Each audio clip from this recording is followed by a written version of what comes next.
Could I get you to introduce name, title and company for me, please? Niall McGarry, founder of Joe. James O'Brien, I present the Unfiltered podcast on Joe. Excellent.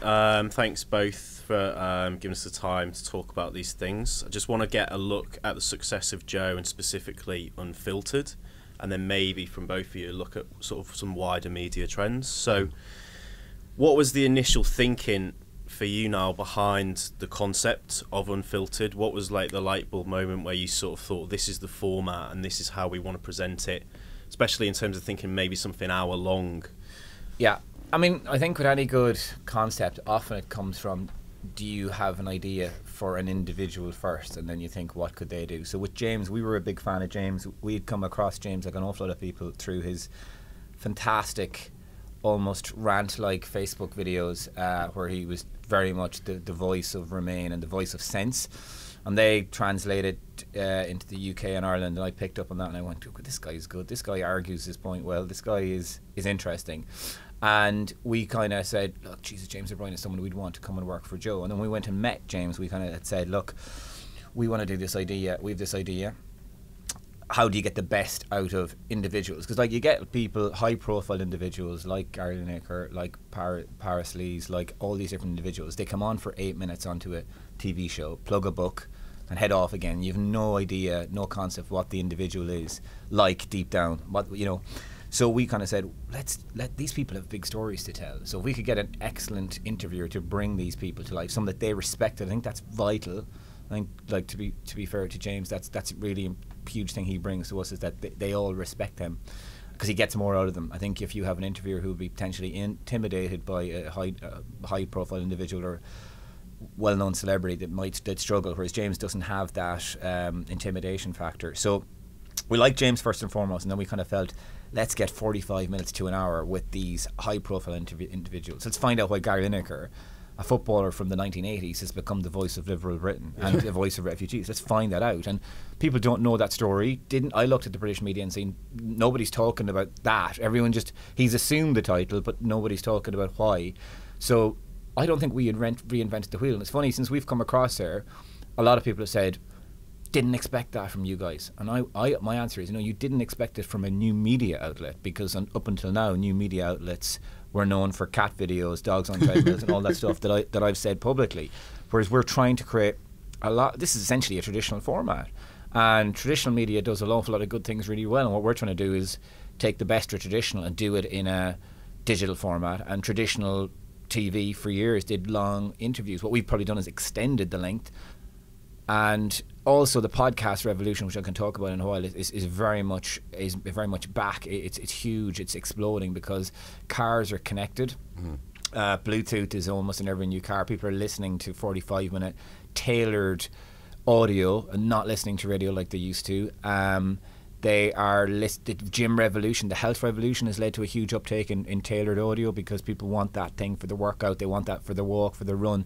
They want to listen to more than just music. And I think two things we've kind of felt: audio is untapped, digital audio is untapped in the UK, and then the most obvious one for us was get a great personality like James in, and then let's get inside the heads of these big high profile UK people. And for them coming in, I think it's much more interesting because they kick back, they have an hour-long conversation, it's very relaxed, and they probably learn things about themselves that they didn't already know or they hadn't been asked about before. And that's far more than the 8-minute TV interview they get on Jonathan Ross or Graham Norton.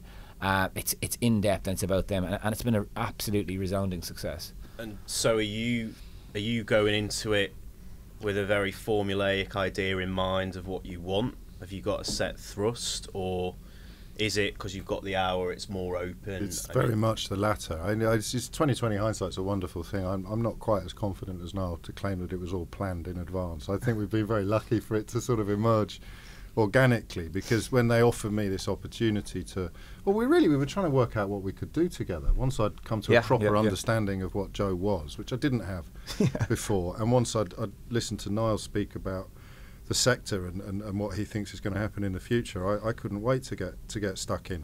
And of all the other jobs I've done, whether it's a sort of daily radio show or when I used to present Newsnight, you never get the chance to move beyond the 8 minute, and you never get the chance to find out stuff about people that you're interested in. My job, quite often, if I'm interviewing a politician, historically, has been to try and catch them out, to try and trip them up, to try and get them to humiliate themselves on air. And that's great, and it'll get 5 parts in tomorrow's paper. But as the thing I learnt from him, the idea of content now being this very broad church from which you pick and choose. I'm 46 and I'm a newspaper man by training, so for me you got everything from one place. You got everything from the Express if you were, you know, northern working class. You got everything from the Sun if you were northern working class except Liverpool.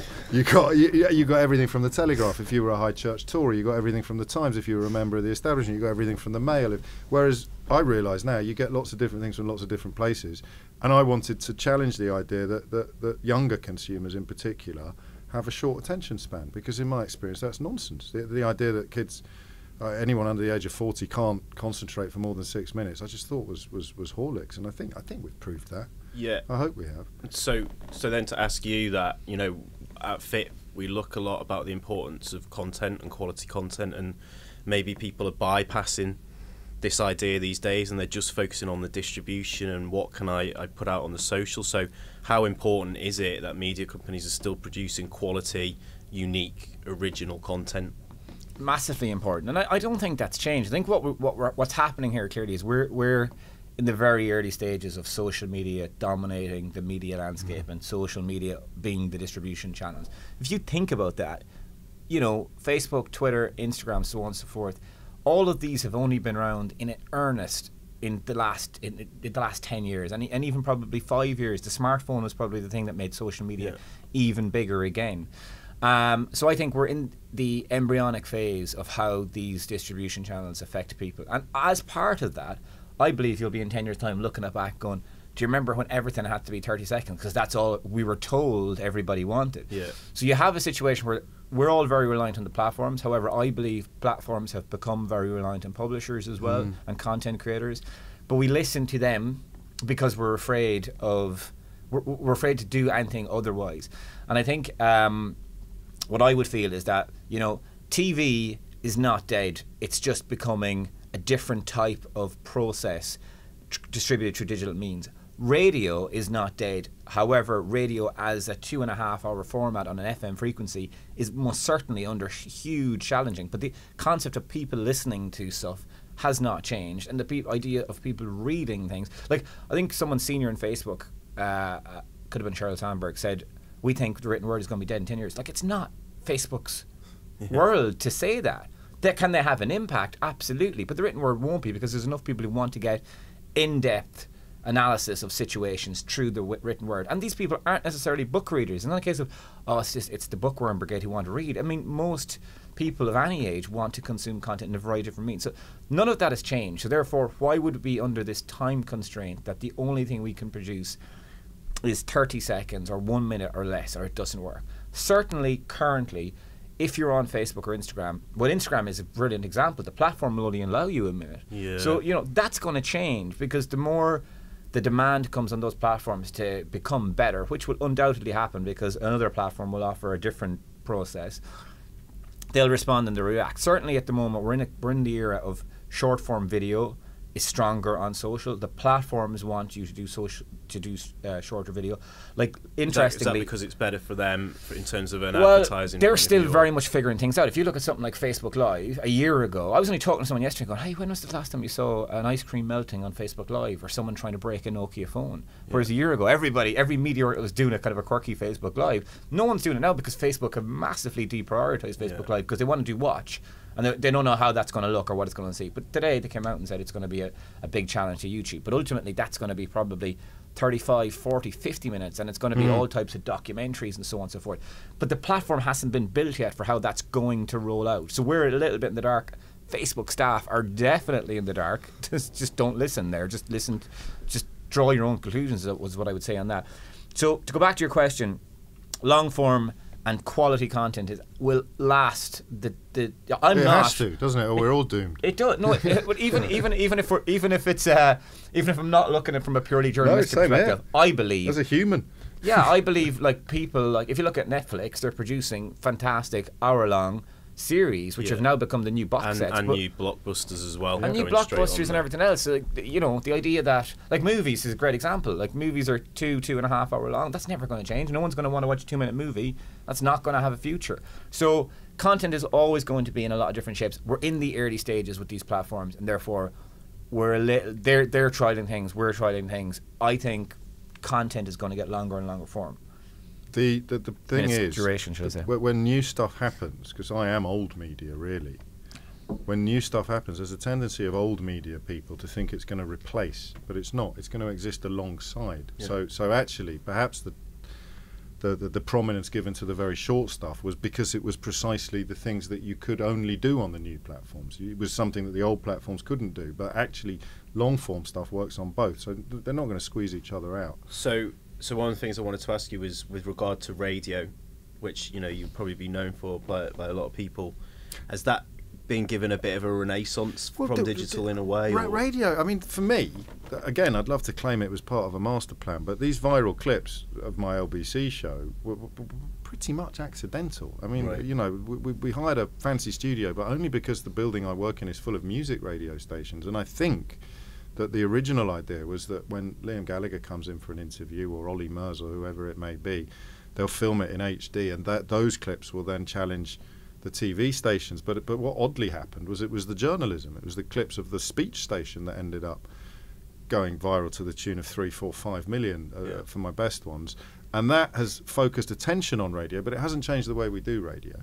We still do it in exactly the same way. It's just, again, with the short form clips, drawing in an audience for the longer form stuff. So to that end, then, has there been has good content and truthful content and decent news and features journalism been drowned out at all over the last few years by a lot of the noise on social? And are we starting to see shoots kind of re-emerge? Is the media establishing itself again? Well, I think, I don't know how this is kind of contrary to maybe James's position, but I think that if we just move away from talk radio for a second, if we go back to like traditional radio being a mixture of music, banter, and very time specific, it's a breakfast show or a drive time show. That's not going to last. I think that format is completely gone, because you have a situation where someone's coming on saying, on a 2.5 hour show, coming up on today's, at 12 o'clock for instance, coming up on today's show, we've got at 2:15, we've got an interview with her. I don't even know when I'm going to be at 12:15.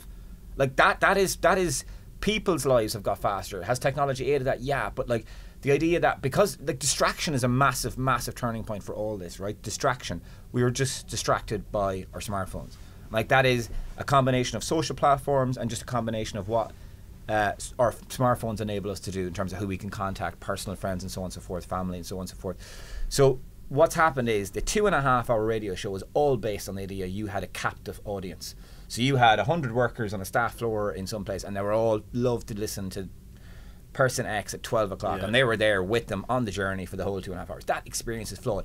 The threat to radio stations is, do radio people see the wood from the trees? The problem with print and radio and everybody is, if you keep doing things the way things were done 10 years ago, 20 years ago, 30 years ago, you are absolutely going to get hit hard.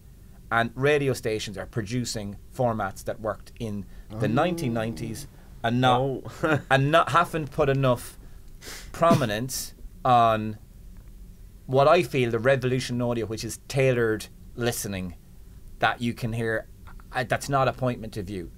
So that is appointment of view. That's what you can listen to it when you want to listen to it.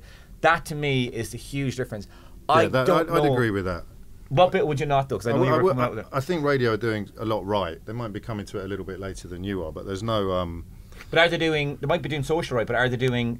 Are they reinventing But radio? you underestimate one thing, which I think is timeless, and that is the connection between a presenter and a listener. Whether he's spinning records or whether he's just talking, I will tune into Chris Moyles because I want to spend 3 hours in Chris Moyles' company. I will tune into, someone might tune into me because they trust me, and we spend 3 hours together. Now Moyles plays records, I don't. I might listen to Ronan Kemp on Capital because I'm listening to him. But can I come back to you on that and say your radio usage and listening habits were built at a time when you were less that's distracted. true. So I'm not saying it's either or. Again, I'm saying that I think both will exist alongside each other, and I think anyone who knows their onions in radio is realising a lot of what you've just said, but obviously they're going to come to it a little bit more slowly because they're at a standing start. But I don't think the idea of Jonathan Ross, Radio 2, 10 o'clock Saturday mornings, when my wife and I first started going out, we would arrange, if we had a long journey to make, we would arrange it to be when he was on the radio. Now, what you're saying is obviously inarguable. Now, it would be a 3-hour podcast, and we wouldn't need to change. We could travel whenever we wanted to, and we could stick it on the speakers in the car. But I still have a connection. It might be because of what I do for a living, my day job. I still have a connection to the clock. I still think of radio, especially, as being different from podcast content because I know how light it is. I know whether it's dark outside when I'm listening to her, and I know whether it's light outside when I'm listening to him. For me, at least. Yeah, the Today program, the news at the beginning of the day. I don't want to listen to the breakfast news at 6 o'clock in the. So there'll always be a clock-based rationale for radio. Yeah. Always, but it won't be the be-all and end-all like it has been since.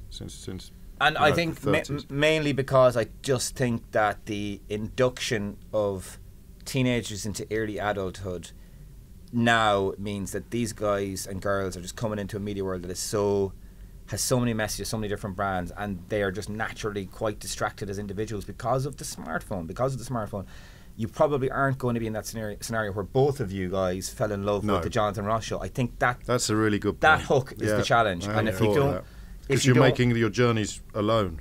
You're making your discoveries, or you're not, or you're not necessarily listening to traditional radio. I 100% agree that people will get attracted to personalities and go, I like the person who presents that TV show or that radio station or is that actor, but I think that traditional radio is under pressure with hitching early stage adults or young adults to that individual, and that's where I think the challenge is. Except the phone in. I think talk radio is slightly different. But no, not just talk, but the phone in specifically has to be live, and it has to be at that time of day because you need all your audience there at the same time to make topical. And it kind of needs to be topical. But is that 7% of radio? No, you're right. But you think of radio, you think music. So I'm not coming on here ever to go, everyone's fucked and the future is digital. I don't know whether I can say that or not. I'm not saying that. What I'm saying is, it's quite an old audience. And also, they've been predicting that video is going to kill the radio star since the Buggles, haven't they? And it hasn't happened yet. Okay. Well, yeah, but the radio star can get onto video. That's what we're doing. I'm conscious of time. I want to talk about social really quickly. I've got a question for you. Sure. Specifically, I wanted to ask you about the Facebook newsfeed changes. Yes. Because I know that the brand, appears a lot in people's timelines and things like that, and shareability is important. Yeah. Have you seen a big impact due to the changes yet? Are you scared of a bigger impact? Is it maybe even the right decision in a way by them because it filters out a lot of the dross? How's the brand I think they have a very specific agenda, which is Facebook not to be the home of hate, right? That's the first agenda because that is a huge threat to their business. It's a bit late, lads. Hate and fake news is a huge threat to their perceived ethical standpoint and to their business model. So it's unfortunate that Zuckerberg came out with a kind of a wide, we're going to look at everybody. We're looking at people who are creating content that doesn't necessarily make people happy. And a lot of the time, news today doesn't make necessarily people happy. I think that it has been massively overhyped. I think it got a lot more column inches because it was Zuckerberg. I think that you saw... he personally said it on his Facebook. He personally said it, and then he rode back in a lot of instances. Like, first of all, it was like, oh, publishers are going to get deranked. Then it was like, well, maybe 20% less publishing content. Then it was like, we're going to prioritise trustworthy. Then we're going to prioritise local. I mean, again, that's fine. That's a strategy we've been working on for ages. We feel a trustworthy source, never been caught out in a fake news scandal. And I don't think trustworthy is the preserve of traditional media. I think that's a foolish assumption for traditional media to make. New media titles can be trustworthy. I think BuzzFeed would be deemed as trustworthy now. They've done a lot of work in that space. And secondly, local content, for me, in a place like Ireland or Britain, we're relatively small countries. Obviously, Britain is a lot bigger. Local content is you're producing content for the UK audience, which is what we do. We've built our entire business models.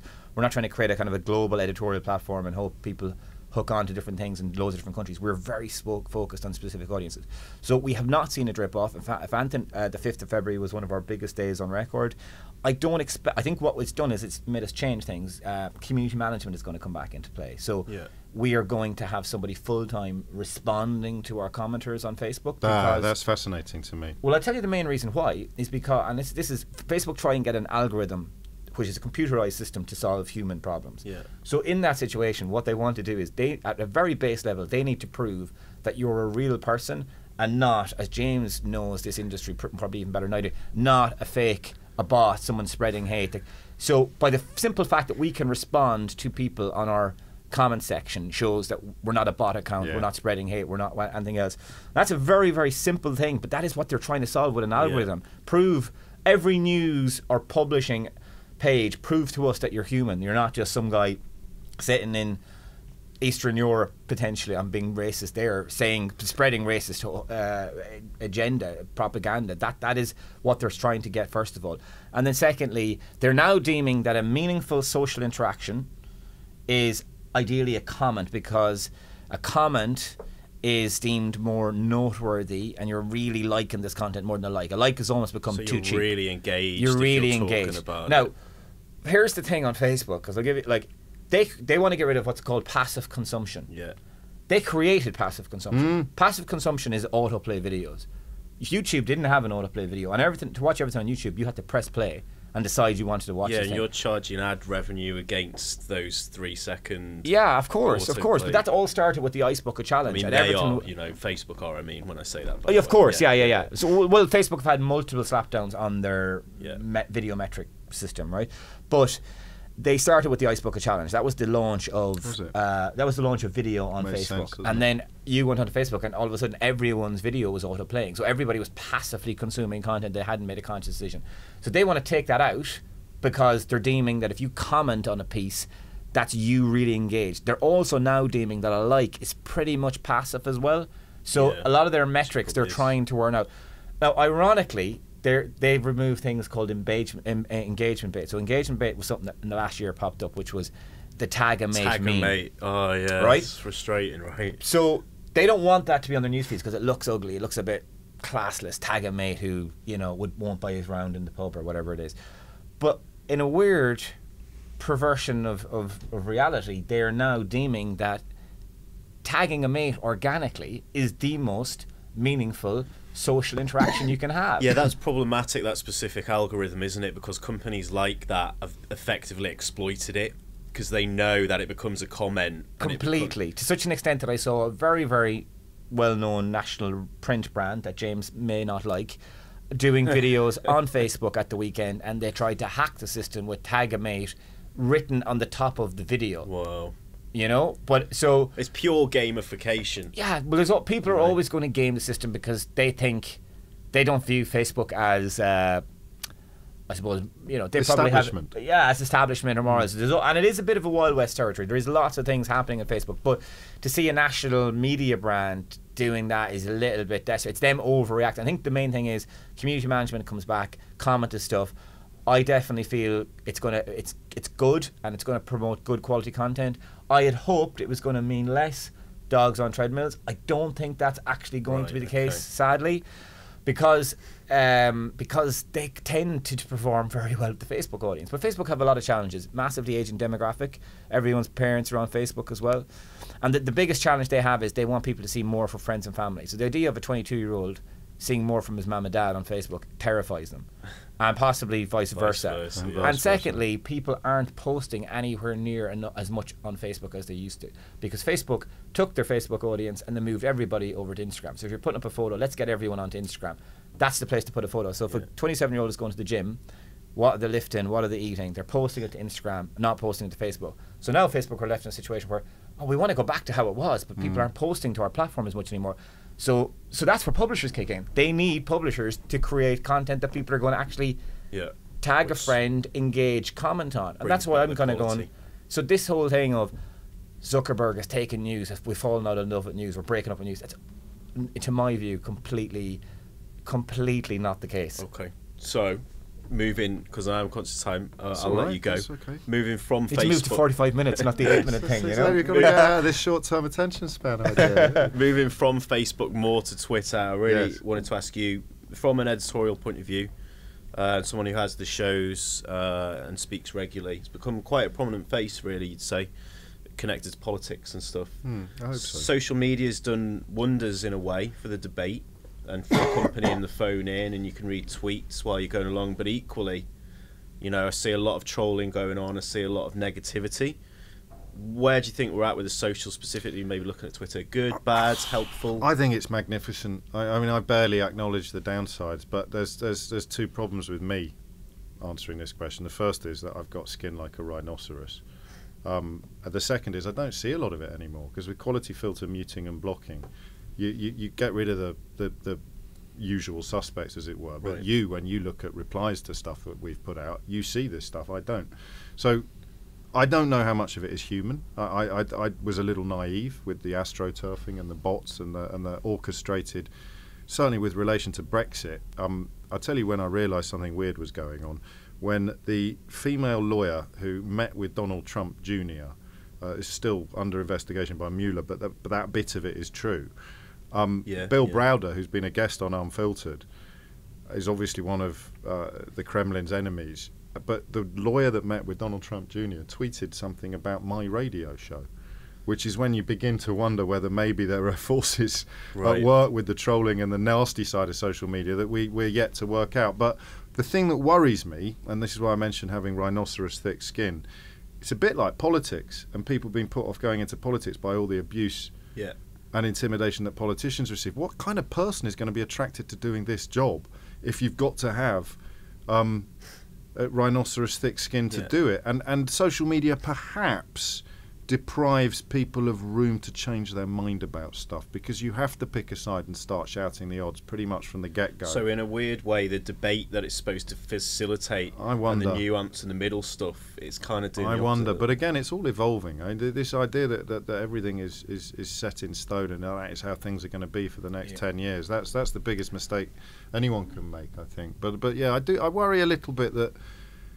I don't think you should have to be as, I don't want to say arrogant, but I'll stick with thick skin. I don't think you should have aloof, to be as maybe. Not aloof, because I'm stuck into it all the time. But someone more sensitive than I am to criticism is going to be put off doing it, and that's bad for democracy. It is, and there's huge downsides to social media, and I think trolling is an obvious one. And I think what's weird about social media is it seems to be, if you wanna be very, very ignorant, social media is the place to do it. Yeah, Whereas absolutely. we all meet each other in the street, and even if you mightn't have liked the look of somebody, you still don't get up all in their face and say it to them. It's crazy. Yeah. If James went in for a way, coffee, anyway. I guarantee you, if he had a couple of people who were No.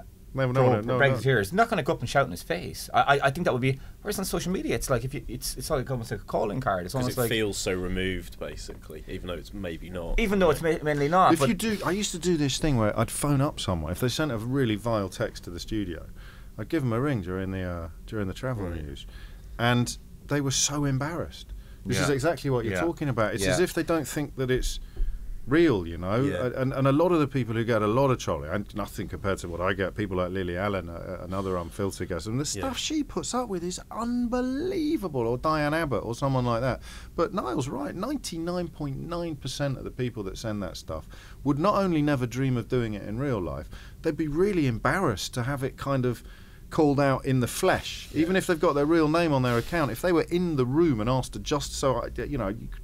you'd bring someone out and say, just wondering, mate, why you want my wife to get cancer. That's a pretty weird thing to send out to someone at quarter past 10 on a Friday morning. And do you want to talk us through that at all? And you could hear their brains exploding when it's what I do. I like to hold up mirrors to people. You do that on the show, right? Someone will come on very militant, quite aggressive, and by the end you might not have reached a consensus in your viewpoint, but you'll at least have had a proper conversation with I hope so. Yeah, I can't. I mean, I with people who have very extreme views, or people who are profoundly wrong about stuff like Brexit, I just hold up the mirror and they end up getting cross with me about what they can see in the mirror. But that's it's a living. Okay, cool. Finally, more for the industry side, stuff coming up in 2018. Any new big launches, new ideas for content formats? Yeah, we're obviously going to do a lot. We're probably returning to short form video and moving a little bit away from live, so we see where Facebook Watch brings us, what it looks like. I would say that's probably, so we have a new fitness series called The Fitness Factory, which is going to be 2 to 3 minute videos every week with very I'm not involved in this. James wasn't our first choice for that one. Not yet anyway. Maybe if he watches the series. So we're going to do a business version of Unfiltered. That's something that I have a passion for, but I think that there's a huge startup community. There's a huge business community. I mean, what you see with things like The Apprentice is you see the people who want to actually be celebrities, but behind them there's actually lots of young people who have a lot of ambitious career and business objectives. More on the genuineness side of business as well, not just the sort of Instagram kind of flashy stuff. No. The real. Let's interview the founders of Innocent. Like, that's an amazing story. They're 3 British guys. They created a global brand. It was bought by Coca-Cola for lots of money. Yeah. Let's find out what it was like when they were 2 hours away from doom, because that is generally the case with every single business. So, like, How I Built This is a really good American podcast series, but British people should listen to it as their second podcast. They should be listening to stories here, because, like, for me, there's unbelievable success stories in Britain. So that's an area that we're going to expand into, and I think a lot of people are going to go, oh, didn't expect that from Joe, which to me is music to my ears. We're going to bring out a big football one, which we're kind of fairly advanced on, called the Players Lounge as well. Again, when we do a podcast, it's video, it's written words. We'll take our magic minute from two or three video clips from each podcast we do, where, you know, if it's an entrepreneur, for instance, on the business show, they might come out with, do you know what's the secret to my success? Ignoring everything the government told me, or working 2 days a week, as they were the best 2 days of the week. Those nuggets will pop on social as well. So we do a very much audio, video, and editorial. Like, we'll be, like, this week, for instance, we did a lot of written word editorial on the back of Nick Clegg's interview with James. So, you know, it's this idea, like, as a multi-platform organisation, if we just do a really good podcast, we can still bring it to life on video and bring it to life on.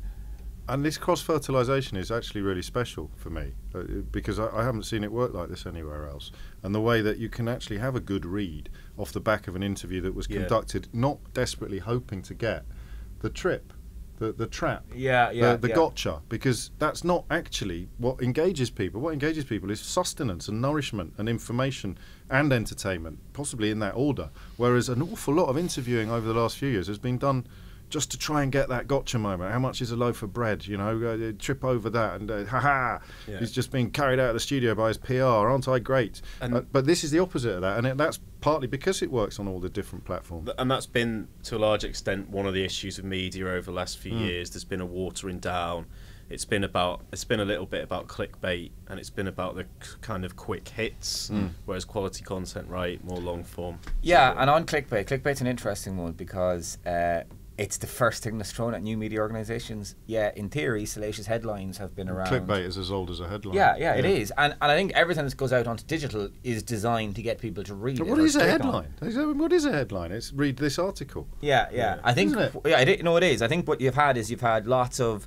The UK is funny in that it didn't have an awful lot of new media brands that were British or Irish or local. It had a couple of American titles, but it had a lot of posts from your bedroom merchants on Twitter, and they very much so you can have these guys who have maybe a Twitter account, real Twitter account with real followers interested in football, and then they'll do a deal with an American website who is like they get paid on an arbitrage model, so it's get as many people to click to read this very far from the facts football story, put it that way, and they tweet it out their audience. So that does exist. I mean, British Twitter is dies off though, doesn't it? Because if I click on something and it's rubbish, then I'm not going to click. It will die off. It's starting to die off, but just in terms of where this clickbait thing came from, it did come from a lot of I would say Twitter accounts as opposed to media organisations. Yeah. I mean, a clickbait in its now sense is, because there has been headlines designed to get people to click for years or to get people to read, is when someone goes on and goes, that's not what it's they a false said in promise. The They mean a false promise, don't they? Yeah, so there's a redefinition that is what clickbait is to a publisher that doesn't want to engage in clickbait. It's like, well, we want people to come in and read our article, but we don't want to say things that aren't true about the story or whatever. But I think new media, again, it's in its embryonic phase, and it will emerge, and you will see some great new media brands. But I do think that the opportunity for new media brands to start from scratch is actually gone, in the same way that newspapers all started around a similar time period. There mightn't be, the social channels aren't giving the growth to build a community like they once were. That is a challenge. Will there be a Joe born in 2018 or a Lad Bible or a BuzzFeed? I actually don't believe there will. I think that window of opportunity potentially has closed, which is what I would say. That's which interesting. Possibly affects us going international, and it possibly consolidates us in the UK market, if you get in the UK media scene. Our probably biggest threat is established media trying to do a replication of what Joe is. That's probably our biggest threat. Yeah. But yeah, it's an interesting market, one that's constantly changing. I always refer to digital as dog years. It's literally 7 years to 1 year in terms of the level of change. Our Irish business is 8 years old, so I would see us as quite an old business, even though we only started in 2010. We're 21 in the UK, so we've an exciting number of years, be it dog years or other years in front of us. So looking forward to that. But yeah, digital just changes very, very fast, doesn't it? Excellent. Thank you both for that. Really good to cover both sides, Thanks, the editorial and the commercial. Thanks for having us. Thanks for doing it. Not at all, no problem.